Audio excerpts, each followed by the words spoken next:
you like to take a seat? Anybody who would like a seat, take a seat. If you don't want a seat, that's fine too. You can stand. And welcome to this afternoon's second deep dive of the conference. And I'm delighted to welcome Johnnie, whom I'll introduce in just a minute. A quick word about who I am. My name is Kate Bradshaw. I work for Pasture for Life. Our stall is over there if you want to investigate what that's about. I'm also a regenerative farmer in North Pembrokeshire. All my animals eat nothing but pasture, 100% pasture, beef and hogget. So I'm certified with Pasture for Life. So our guest for the next 45 minutes is the wonderful Johnnie Balfour. I'm lucky enough to know Johnnie through my work at Pasture for Life, and he is an amazing, inspiring colleague to work with. So I hope you'll enjoy our session today. Just a little bit of housekeeping, I guess, so you know how we're gonna do the session. We're streaming online, so we'll be taking questions from participants online as well. I'll intro Johnnie. Johnnie's got a few slides to share with us. I'll ask a couple of questions, and then I really want to make it as participative for you as you would like. So there's no question that is off or out of bounds. So please be inspired.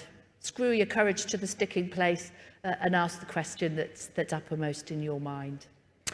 So, first of all, this is Johnnie Balfour. Johnnie is a managing partner at Balfour Farm in Fife, in Scotland. And I should say that Johnnie and I have been staying in Jesus College the last couple of nights. Not together, you understand, but I passed his bedroom this morning and he opened the door and it looked like he'd been burgled. There was everything everywhere, utter chaos. But I want to reassure you that that in no way reflects the mind or the farming practice or vision of Johnnie. So I'm going to hand over to him and he will tell us all about the enterprise, which is 1,300 hectares. It's a mixed farm, arable and livestock. Thank you very much, Kate. Thanks for that. That feels like a metaphorical slap in the face to get me ready. As Kate said, I am managing partner at Balfour Home Farms. I am also chair of Pasture for Life, which is where we've come across each other. I'm going to do a quick 10 minutes or so introduction to what Balfour Home Farms is, where we would like to get to, and show what our point in our agroecological transition is at the moment. After that, I'll go back and sit there and take questions on what you would like to know.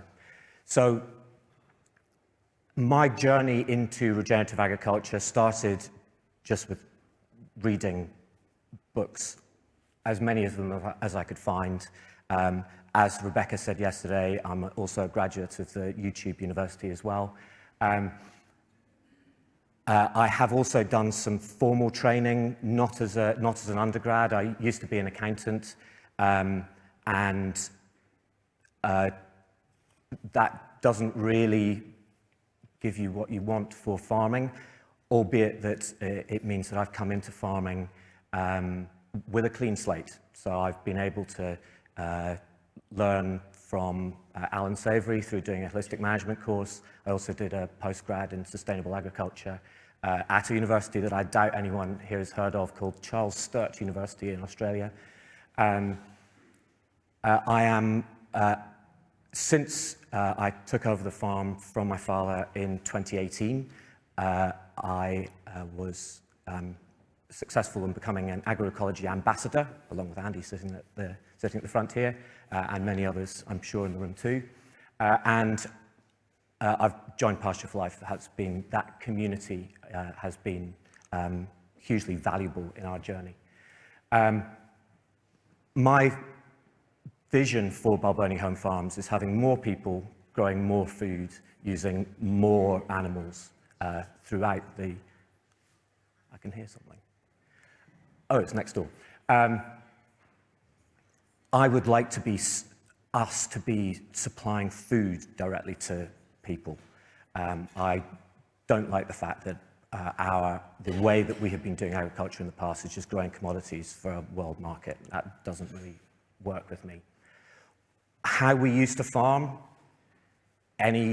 we're still quite conventional, but we used to do a lot of cultivation. We used to, plaster everything in whatever we were told to plaster by our agronomist.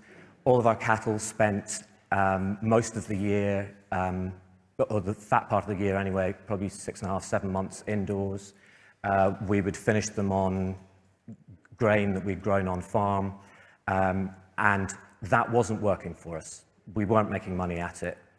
I couldn't see the point of doing it. So today, we have reduced our inputs massively, we've reduced our cultivations massively, and our cattle are now, we now mob graze them, we only feed them forage in the field. As of this winter, they are going to be outdoors all winter because we're fortunate enough to have a mixed farm with both arable and livestock. We've got a lot of fields on the arable side that need inputs of livestock, so we can grow forage crops for the winter, stick the cattle on there, and that gives the pasture the rest over the winter. The challenges to,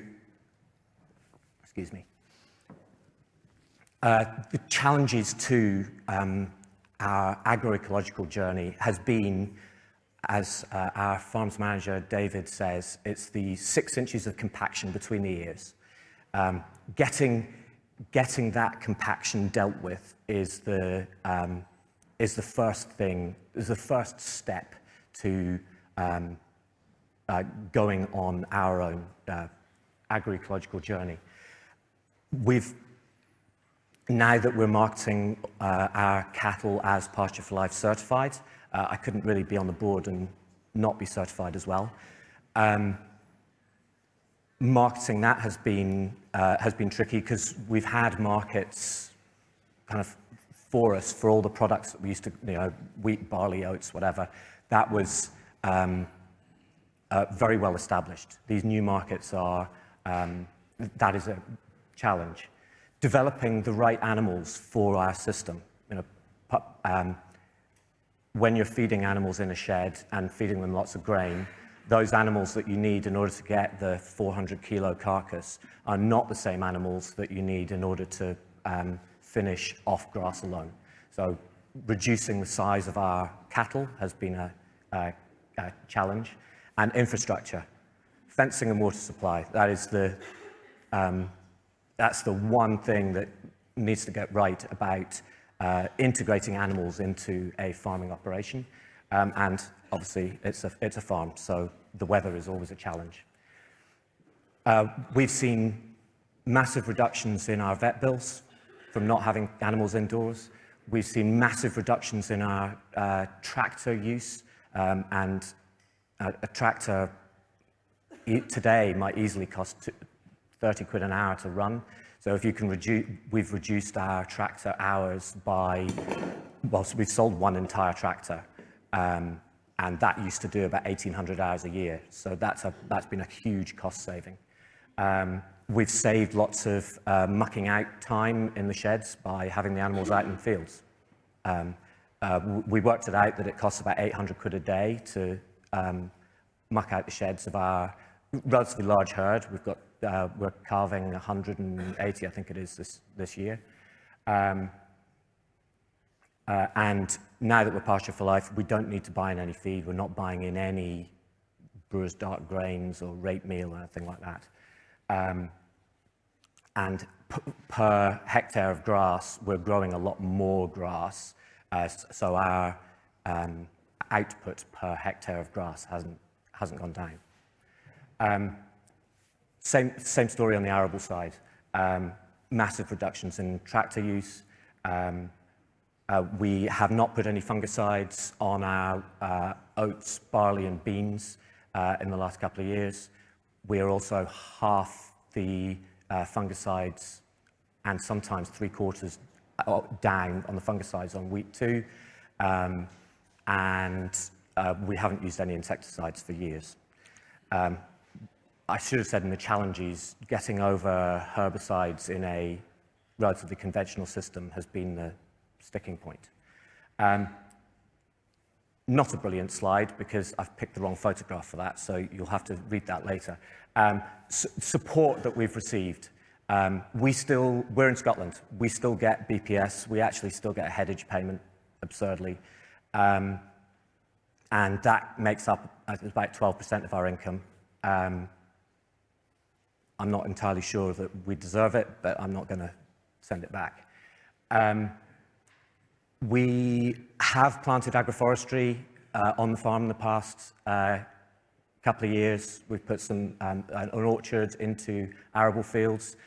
We haven't got any support for that. Forestry grants are hopeless for doing agroforestry, and I'm hoping that the next round of Scottish agricultural support will marry the two up much better.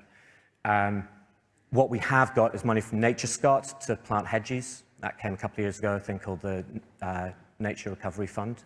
And HDB have used our farm and our farm manager, David, as the host of their strategic cereal farm in Scotland, which has been hugely beneficial for us to learn from all the people that have been coming in and doing studies on our arable crops, and the Pasture for Life community has been hugely valuable.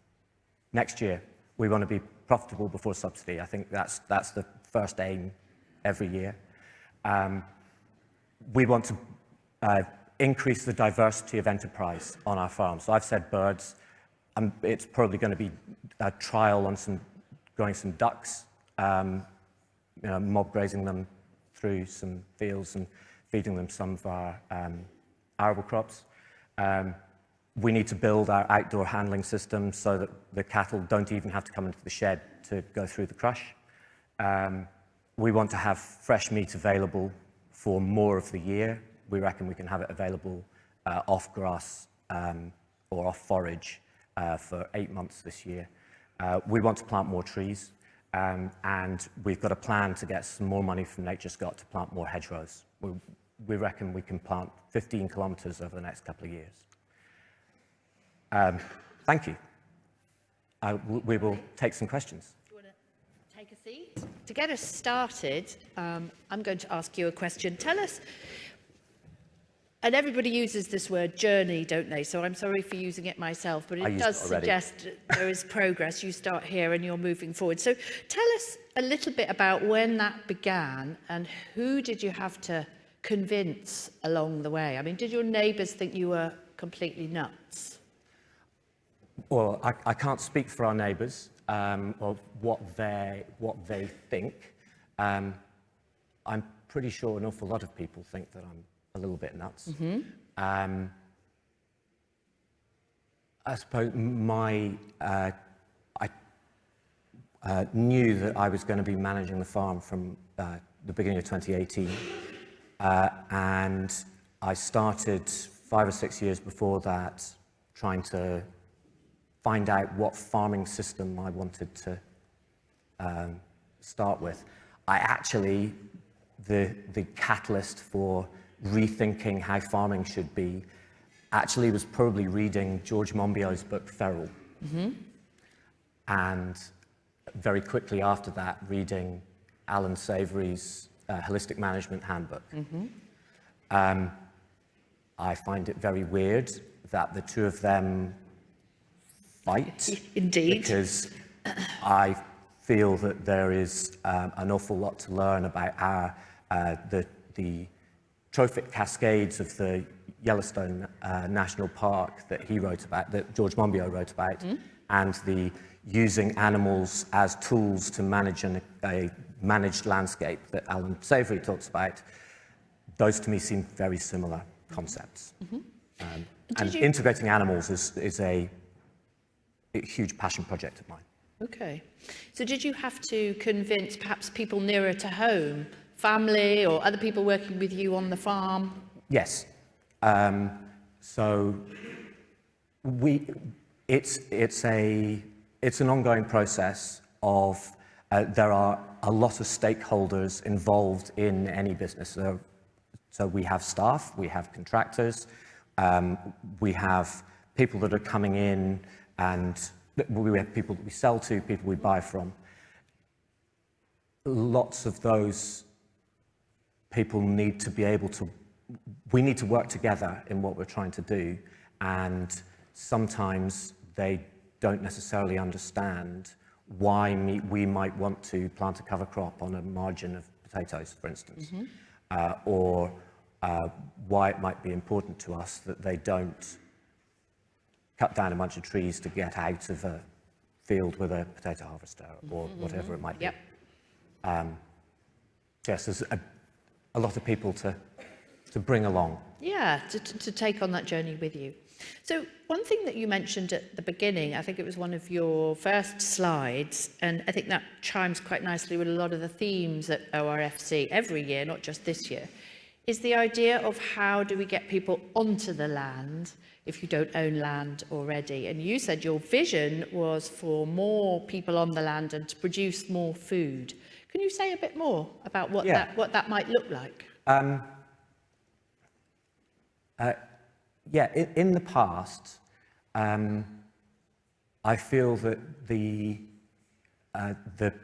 relationship of growing food and farming was very much a landowner-tenant relationship. Scotland, the tenancy reform is pretty poor, and therefore the market for tenancies has fallen away, and we have hardly any left. That's morphed recently into much more of an employer-employee relationship. There is a huge spectrum between those two where people can have access to land. I was actually at a talk just before this over the road about share farming agreements. There is no reason why we can't have more people who want to specialize in, well, I've said birds. If somebody really wants to do a chicken or an egg or a guinea fowl or whatever it might be, right. There should be an option of getting access to land in order to do their farming. So if anybody wants to talk to you, they can come up afterwards and see what might be able. Yeah, give you a call. Right. Okay.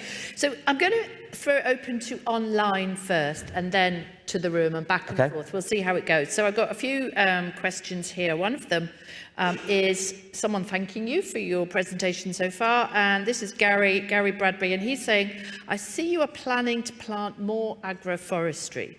Do you think that rotational coppicing for wood chip for biofuel could ever be profitable, or indeed desirable?" I've added that last bit in.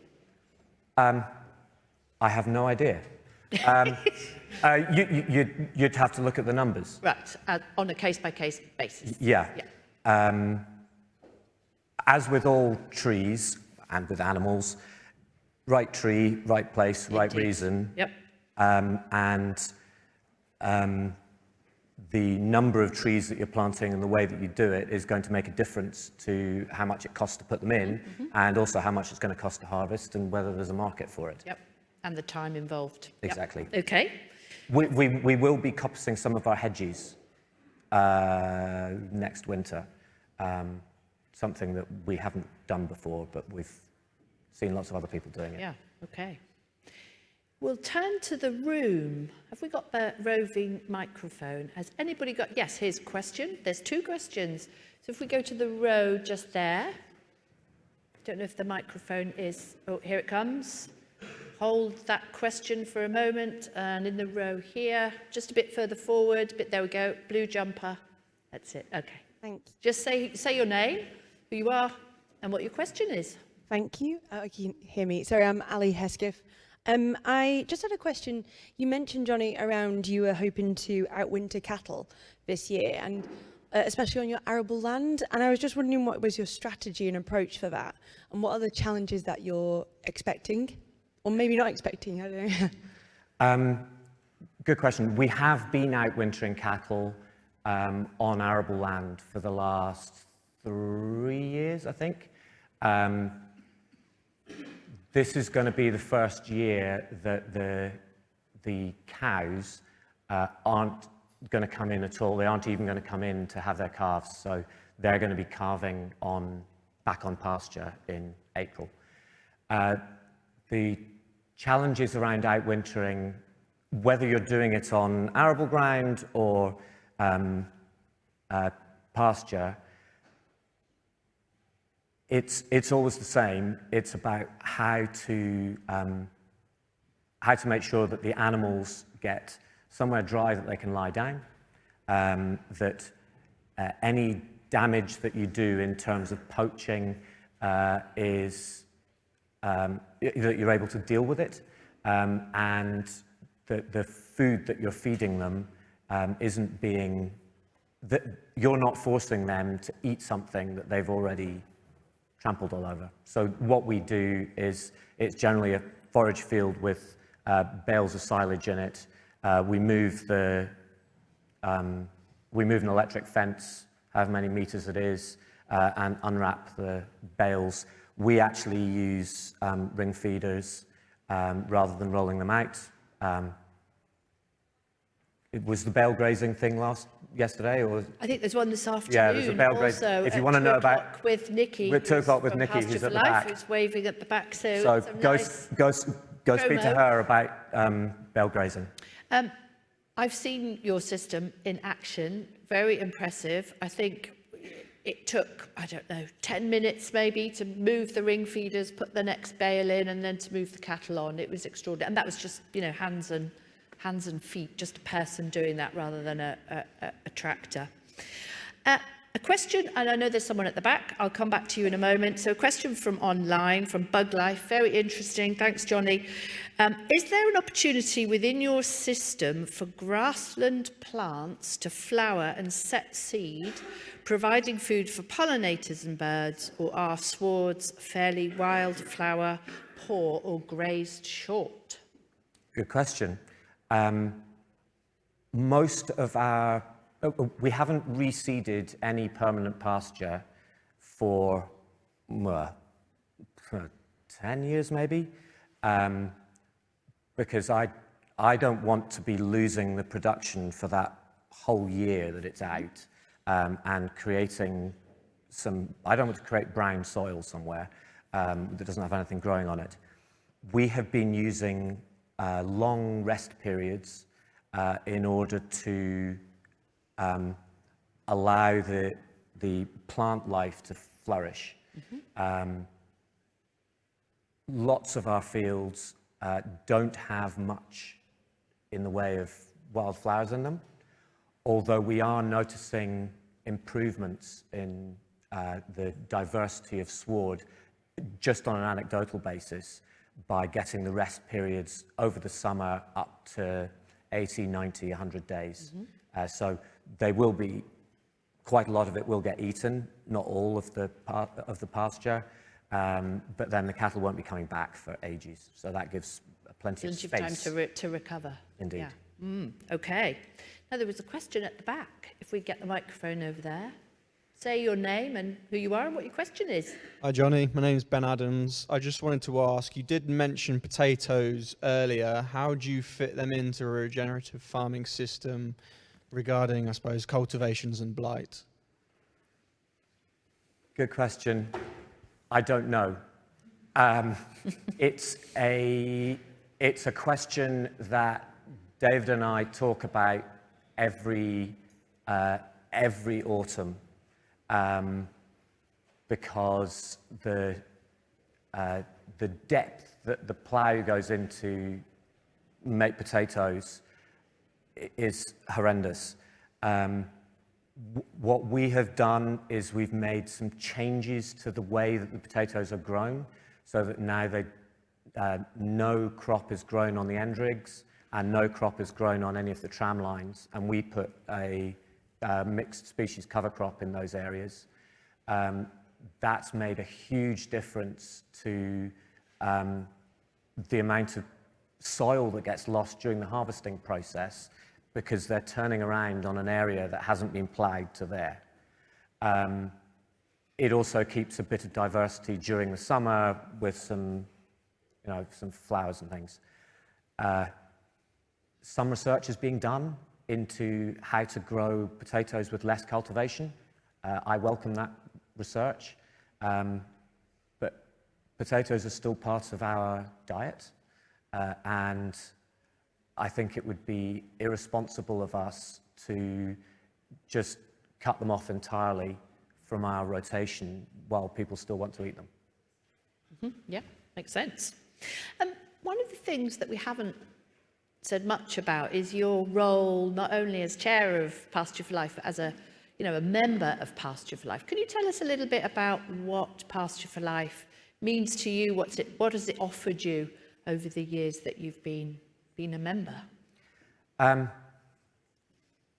Pasture for Life for me is about we've learned an awful lot from the Pasture for Life community.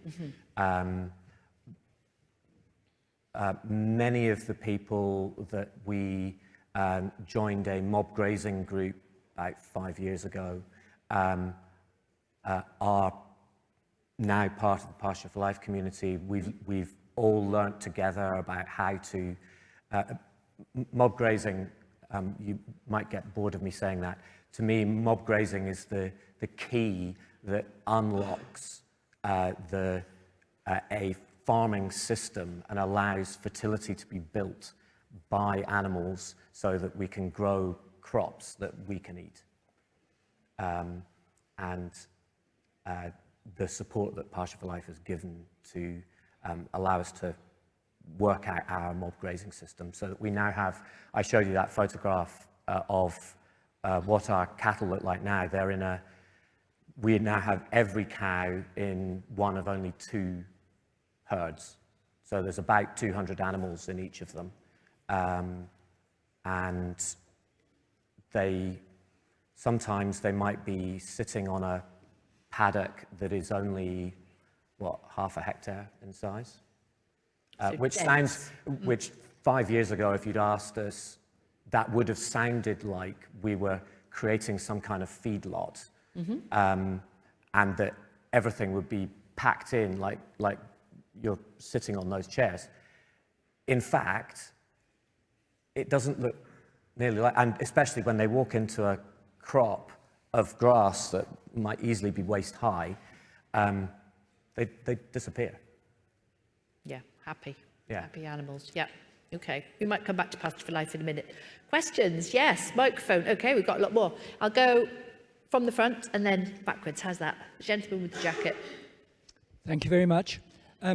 Yesterday, one of the speakers spoke, and others have told me that they have concerns about silage. You mentioned that you were using silage bales, and concerns because it's more acidic, that it affects the biology of digestion, it leads to more slurry, and it leads to more GHG, greenhouse gases. What's your experience? What's the Pasture for Life experience on this? Do you have a different point of view? Good question. In our case, no silage bales are leading to any slurry because they're eating them standing in a field. We would love to grow, to be cutting hay. We would love to have wonderful hay bales that we can feed to the cattle rather than silage. But I can't remember the last time in the summer, even in what is called a drought, which we don't really get in Fife. I can't remember a time when we had a week when there wasn't any rain, which kind of ruins the chance of growing hay. And especially if we get that time in early May, like the grass isn't long enough anyway. So, yeah, we grow silage because that's the best way of feeding the cattle, and it bothers me that we need to use plastic to wrap them up. But I think that's a problem for down the line. And given the number of greenhouse gases that we're kind of not emitting by not feeding fertilizer-grown arable crops to cattle, I think the small amount of plastic at the moment, I can cope with that. Well, we don't have any muck because They're out. Absolutely. Yes, we're growing the forage crop somewhere where we want to have the cattle impact, and we want the muck out of it. So, move on. Thank you, Johnny. There's a question just behind that gentleman. Yeah, go for it. Yeah. You mentioned you're carving 150, 180 cows. Historically, are you still using the same breed? Are you still using the same selection process for those cows now that they're expected to live a perhaps more hardy lifestyle and finish off grass than when they were housed, being fed concentrate? The short answer is it's completely different. Our old herd used to be a kind of mostly Simmental cross herd with Charolais terminal sires. We were producing 400 kilo carcasses at 14 or 15 months. Today, a Charolais cross animal isn't going to calve at 2, isn't going to live outdoors all winter, and isn't going to put fat. They may well keep growing, that's fine, but they just grow these massively long legs. So today we've got some traditional Angus bulls, which we're putting over our cattle herd. We want to reduce our frame size down so that the cattle are more like 600 kilo cows rather than, I mean, we had some 800 kilo whoppers, hopeless things. Sorry? Yeah. So yes, it's completely changed. The criteria for selection, got to calve at 2. If it's not going to calve at 2, it's going in the fat thing, and it has to have a calf every year. If it's not going to have a calf next year, it's gone down the road as well. And the offspring of it have to be able to be fat off grass. Do you finish everything? At the moment, no. But the plan is to finish everything. Okay. I think, yep, here we go. Let's go with, is it Angus? Yep. Hi, Johnny. Angus Dalton. You're obviously sat on a very fertile block of land in Fife. What's the proportion of arable to livestock at the moment, percentage-wise? Which way do you see it drifting now going forward? For the business or for the land? You know, do you feel more livestock should be allocated more land, or do you think keep the arable enterprise going? The answer is that in terms of turnover, it's about 3/4 to 1/4 arable to livestock. And you're right, lots of our land is kind of low and fertile. The good stuff that we've got would be kind of grade 3.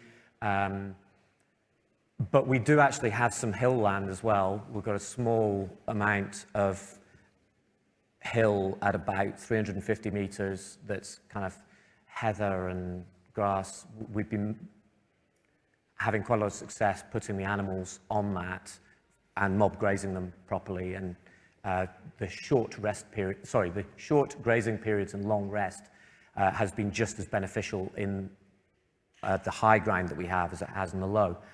I think that we're going to have more animals across the whole farm. I don't necessarily think we're going to have more cattle, but we may have a dairy. I mean, I'd love to have what Rebecca has on hers, you know, to supplement our beef enterprise. I'd love to have lots more birds. My imagination isn't good enough to be able to know what we might have in 10 years' time, but it will definitely be more. And when It you will be say we, back to what you said earlier, it could be enterprises that other people yes, reach it's an an agreement with you. enterprise stacking Okay. is key, and I think that we will have more animals because at the moment we don't have enough animals to fertilize the arable ground that we have without needing to use fertilizer out of a bag on the arable ground. I might add that our pasture hasn't seen anything out of a bag, whether to kill anything or promote any growth for years. All of the growth of the pasture is done by the impact of the cattle and the mob grazing. And the soil health and the sun and Yeah. the wind and the rain. Yeah. There's a question there, just in the middle.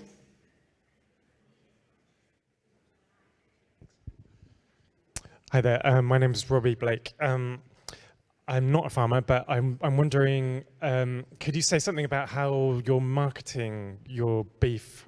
Who are you selling it to? What's the market like for pasture only or pasture grazed beef? And are they the customers that you would want to be selling to, or are there others that you would ideally like to be selling to too? Good question. In our old system, we sold to a local, relatively 50 miles away, a big wholesaler. When we have fat beasts for which we haven't marketed ourselves, we can send them as we used to. You know, you can call them up, they'll take 15 animals at a time, they're gone in the morning, easy. We are selling to a couple of farm shops nearby who specifically want our beef, which is fantastic, and we get a 10% premium on the price that we get when we sell them wholesale for selling Pasture for Life.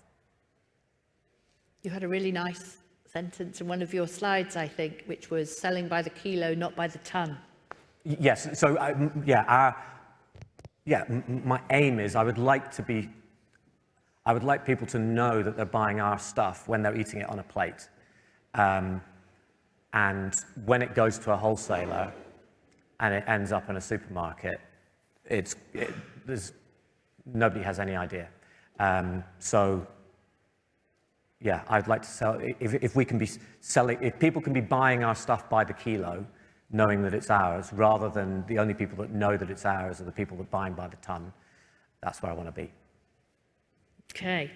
Now we have a question here. This is an interesting one. So if your vet costs have decreased by 65%, what disease are you not seeing? And do you use wormers?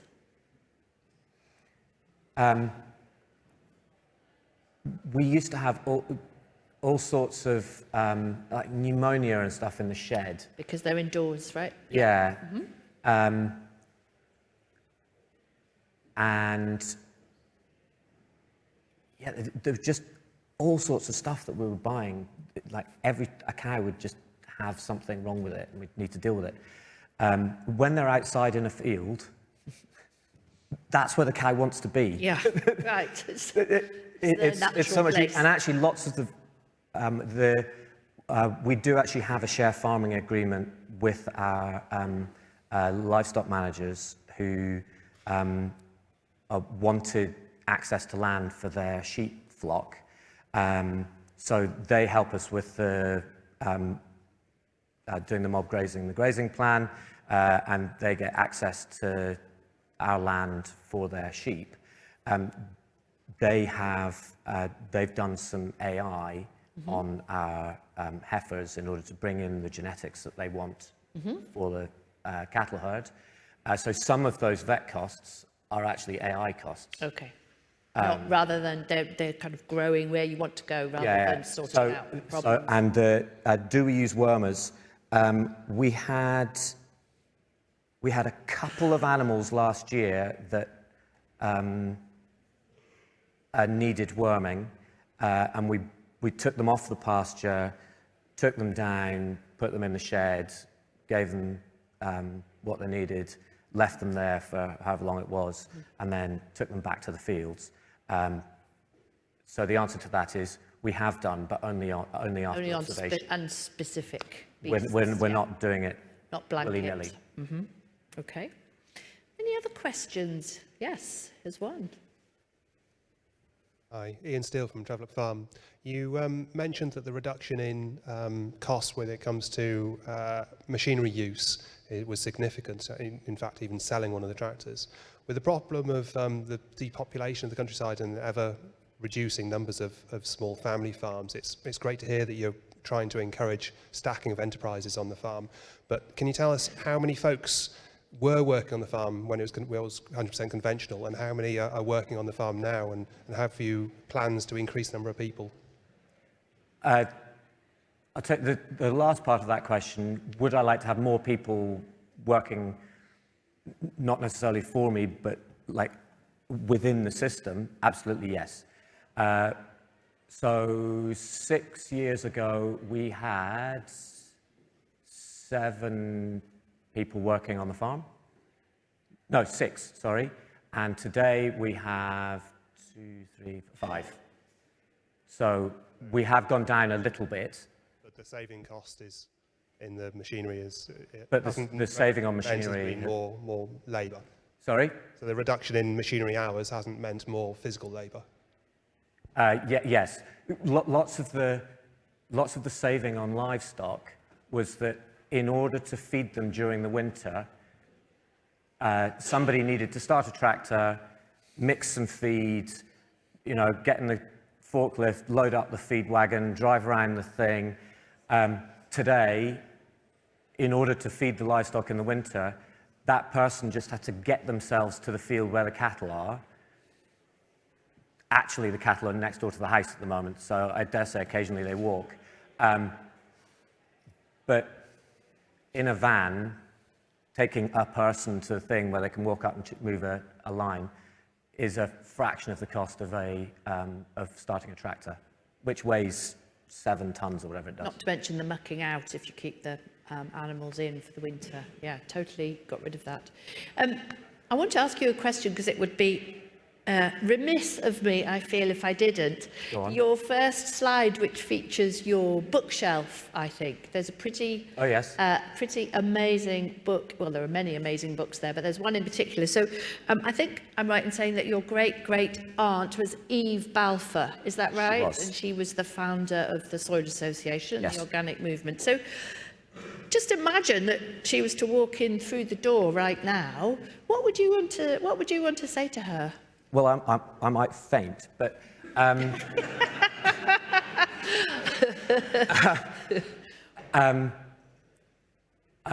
would want to ask her about how it was that she was so sure about what she wanted to do with what became the Soil Association, and go against the government thinking of the day that was telling people that they had to put ammonium nitrate on their crops in order to feed the country after the Second World War.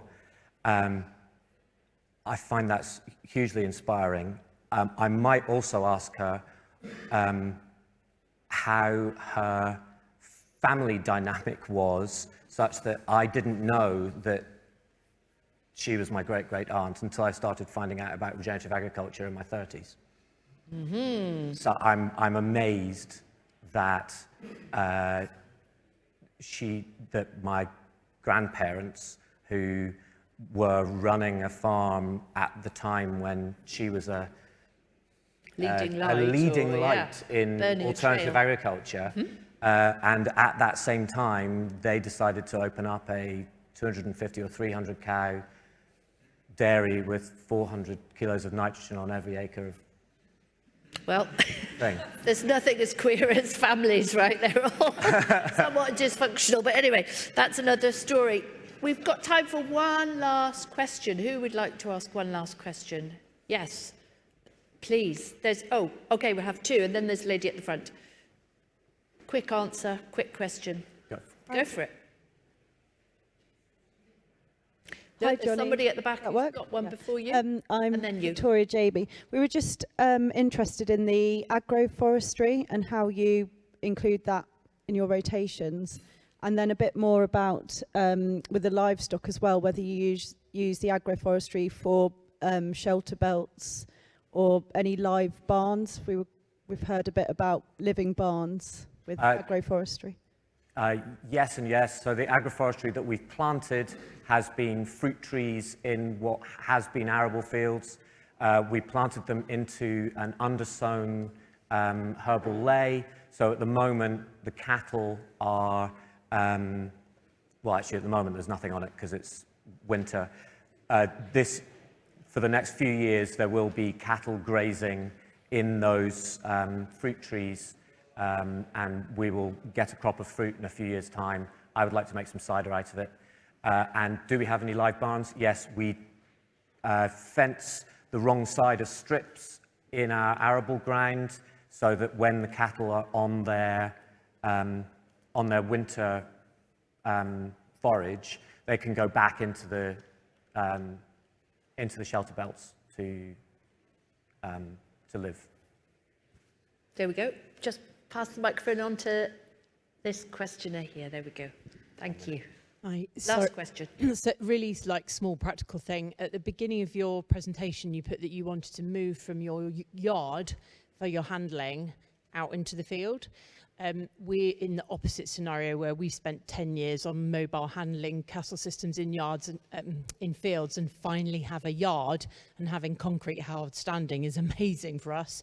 I was wondering what was driving you to make that change, and whether actually just made me think, oh, maybe we shouldn't be quite so excited about it. We want to have our cattle handling where all the pasture is and not have to bring them back down all the way down the hill to the bottom.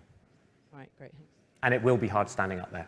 Okay, thank you very much. Well, I hope you enjoyed the session. It was short, but I hope you got some good inspiration. Thank you very much, Johnnie, and thank you to you.